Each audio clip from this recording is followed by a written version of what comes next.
और मैंने एक यूनिफॉर्म मैग्नेटिक फील्ड पी लिया,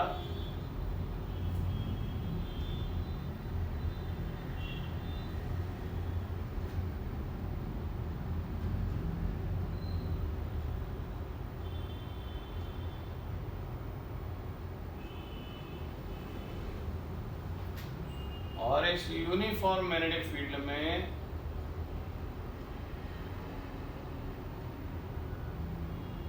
मैंने एक रेक्टेंगुलर करंट कैरिंग को किया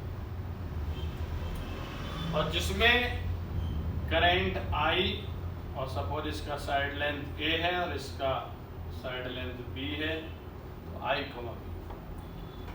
तो इस पर हमें नेट मैग्नेटिक फोर्स को फाइंड आउट करना है।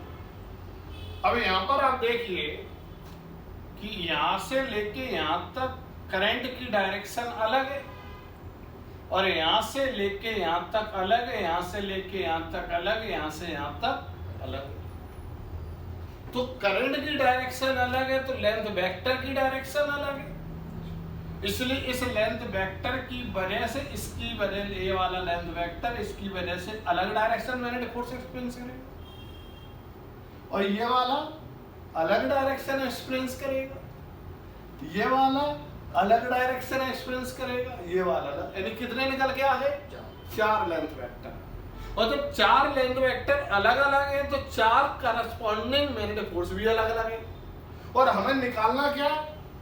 Net magnetic force. इसलिए हमें नेट मैग्नेटिक फोर्स के लिए हमें क्या देखना पड़ेगा? नेट मैग्नेटिक फोर्स के लिए हमारे दिमाग में आइडिया आ गया एफ नेट के लिए, ये अलग देगा, ये अलग देगा, ये अलग देगा, ये अलग देगा, 4 देगा, इसलिए इसके नाम दे दिए पी क्यू आर।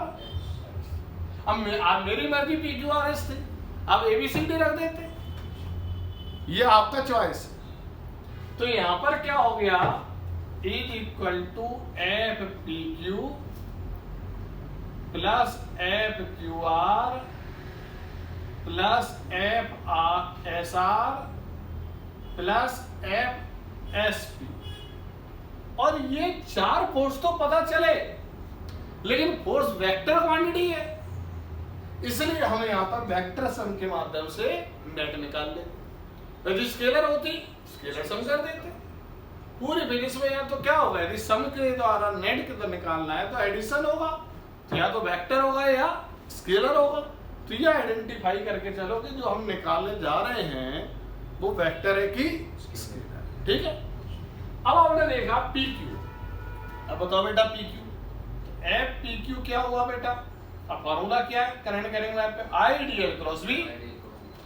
तो आई है, इसकी लंबाई कितनी है? ए, और डायरेक्शन इधर और बी अंदर, तो फोर्स किधर हुआ? ऊपर, पता चलेगा। अब कितना बी और ए की डायरेक्शन में कितना एंगल आ रहा है? 90 डिग्री।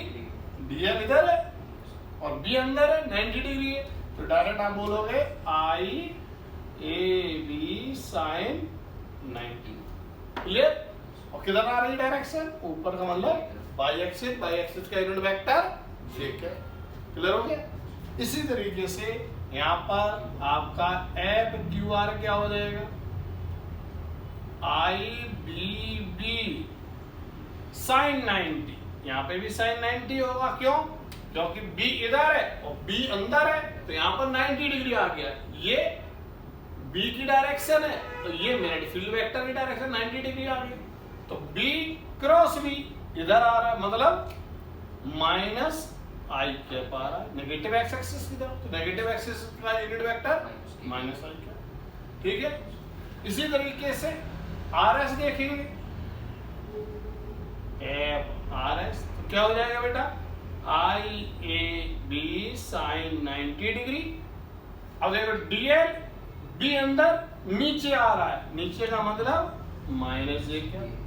इसी तरीके से आपका लास्ट है एस पी, तो एस पी आपका हो जाएगा आई बी वी साइन 90 डिग्री। और यहाँ पर देखिएगा डीएल इधर और ये इधर आ गया, मतलब आई कैप। तो इस तरीके से नेट मैग्नेटिक फोर्स के आप देखिएगा ये और ये एक दूसरे के बराबर और अपोजिट डायरेक्शन में आ रहे हैं, और यहाँ पर ये और ये एक दूसरे के इक्वल और अपोजिट डायरेक्शन में आ रहे हैं। इससे साबित होता है नेट मैग्नेटिक फोर्स क्या हो गया, 0। इसका मतलब इस पर मैग्नेटिक फोर्स तो है, ऐसा नहीं बोलोगे नहीं है।